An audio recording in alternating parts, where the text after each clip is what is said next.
Hello नमस्कार guys, आप लोगों का बहुत बहुत स्वागत है अपने यूट्यूब चैनल ऑनलाइन स्टडी बाजार में। तो गाइज पिछली वीडियो पे आप लोगों ने बहुत ज़्यादा कमेंट किए थे कि चीन की सभ्यता के ऊपर एक वीडियो बनाइएगा। तो गाइज ये मैं वीडियो लेकर आया हूँ चीन की सभ्यता के ऊपर, और इस वीडियो में मैं उन सभी क्वेश्चनों को कवर करूँगा, उन सभी टॉपिकों को कवर करूँगा जो किसी भी बड़े से बड़े कॉम्पिटिटिव एग्जाम में आते हैं। ठीक है, तो बिल्कुल फुल कॉन्सेप्ट क्लियर कर लेंगे हम चीन की सभ्यता के बारे में। तो चलिएगा स्टार्ट करते हैं। गाइज 1800 बीसी से 1100 बीसी तक चीन के अंदर जो था वो चला था साग वंश। सही है, 1800 बीसी मतलब 1800 ईसा पूर्व से 1100 ईसा पूर्व तक साग वंश चला था, और 1100 ईसा पूर्व से 200 ईसा पूर्व तक चाउ वंश चला था। और चीनी इतिहास का ये दोनों जो वंश थे, इन्हीं वंशों को चीनी इतिहास का स्वर्णकाल कहा जाता है। कई बार क्वेश्चन में आएगा कि एक ऑप्शन में दे देगा साग वंश और चाउ वंश नहीं देगा। ठीक है, पूछ लेगा कि निम्न में से कौन सा स्वर्णकाल था चीनी इतिहास का, तो आपको ये लगाना है।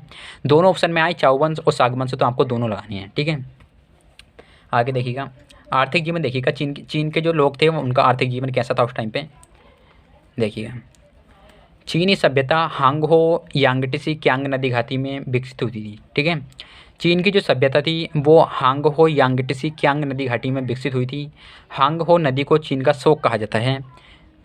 चीन की जो सभ्यता थी वो हुई थी हांगहो यांगटीसी क्यांग नदी घाटी में। ये क्वेश्चन कई बार आया है कि चीन की सभ्यता किस नदी के किनारे विकसित हुई थी, वो हुई थी हांगहो यांगटीसी क्यांग नदी घाटी में।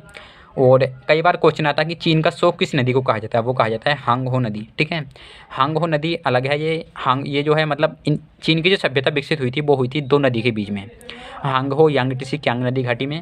और चीन का जो शोक कहा जाता है वो कहा जाता है हांगहो नदी को।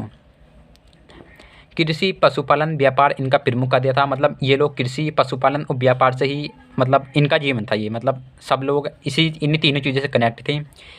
चाय की खेती व सोयाबीन की खेती सर्वप्रथम चीन में हुई थी। ये कई बार क्वेश्चन आए हुए हैं कि सोयाबीन की खेती कहाँ से स्टार्ट हुई है और चाय की खेती कहाँ से स्टार्ट हुई है, तो वो हुई थी चीन से।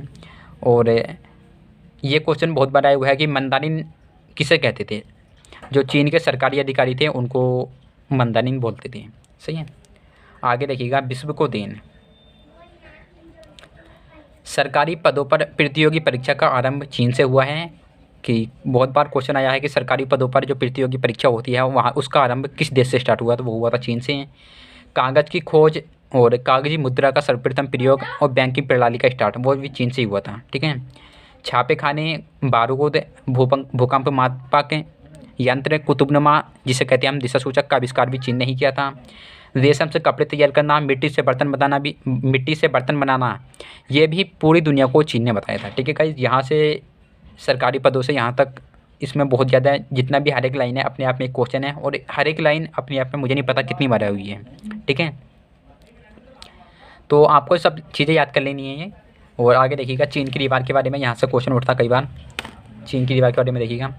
चीन की जो दीवार है वो 22 फुट ऊँची, 20 फुट चौड़ी है और 3000 किलोमीटर लंबी है। ठीक है, मैं आप लोगों को बता दूँ दीवार की जो ऊंचाई है वो बिल्कुल समान नहीं है, कहीं कहीं ये ऊंची है और कहीं कहीं इसकी निचाई कम है बहुत ज़्यादा। ठीक है, और कहीं कहीं ऐसा भी है कि कहीं नदी आ गई बीच में या कुछ पहाड़ टाइप से आ गए तो वहाँ पे इस दीवार को नहीं बनाया गया है। तो इसकी जो लंबाई है वो है 3000 किलोमीटर। अगर इसकी टोटल लंबाई लगाएं, कहीं ये दीवार है भी बीच में छोड़ दी गई है बनाने से, अगर हम पूरी लेंथ निकालें तो 10,000 किलोमीटर लंबी बैठेगी। और चीन की जो दीवार बनवाई थी वो बनवाई थी शी हांगटी ने। ये क्वेश्चन भी बहुत बार आया है, शी हांगटी ने बनवाई थी। और चीन की जो दीवार है वो पृथ्वी पर स्थित एकमात्र ऐसी चीज़ है जिसे चांद पे से भी देखा जा सकता है। ठीक है गाइस, ये एक फैक्ट है चीन की दीवार के बारे में। और चीन की दीवार जो है विश्व के 7 आश्चर्यों में से भी एक है। और देखिएगा पैगोडा का मंदिर भी चीन में है जो विश्व प्रसिद्ध है। कई बार हम क्वेश्चन आता है कि पैगोडा का मंदिर कहाँ है, तो वो भी चीन में ही है। आगे देखिएगा। और चीन के अंदर जो थे एक 2 दार्शनिक पैदा हुए थे, एक का नाम था लाओ त्से, एक का नाम था कन्फ्यूशियस। इन दोनों से बहुत ही ज़्यादा क्वेश्चन उठते हैं, तो देखिएगा इनके बारे में। लाओ त्से एक महान चीनी दार्शनिक जिसने ताओ धर्म की स्थापना की थी। क्वेश्चन आएगा आपका कि ताओ धर्म की स्थापना किसने करी थी, वो किसने की थी, लाओ त्से ने। और लाओ त्से ने ताओ ती चिंग नामक पुस्तक लिखी थी। कई बार पूछ लेगा, पुस्तक का नाम दे देगा कि इसके लेखक कौन है, तो वो थे लाओ त्से। और आगे देखिएगा एक दार्शनिक और थे कन्फ्यूशियस एक महान चीनी दार्शनिक और धार्मिक नेता थे जिन्होंने कन्फ्यूशियस धर्म की स्थापना की थी। ठीक है, पूछे आपसे ताओ धर्म की स्थापना किसने की थी, लाओ त्से ने। और कन्फ्यूशियस धर्म की स्थापना किसने की थी? कन्फ्यूशियस ने गाइज। तो गाइज बस इतना ही है चीन की सभ्यता के बारे में, और चीन के जितनी भी हिस्ट्री है मैंने सारे टॉपिक ले लिए हैं जो एग्जाम में आते हैं। तो आई होप आप लोगों को वीडियो अच्छी लगी होगी। वीडियो अच्छी लगी आप लोगों को तो प्लीज़ लाइक करिएगा। चैनल को आप लोगों ने सब्सक्राइब नहीं किया तो सब्सक्राइब करिएगा। वंदे मातरम, जय हिंद गाइज।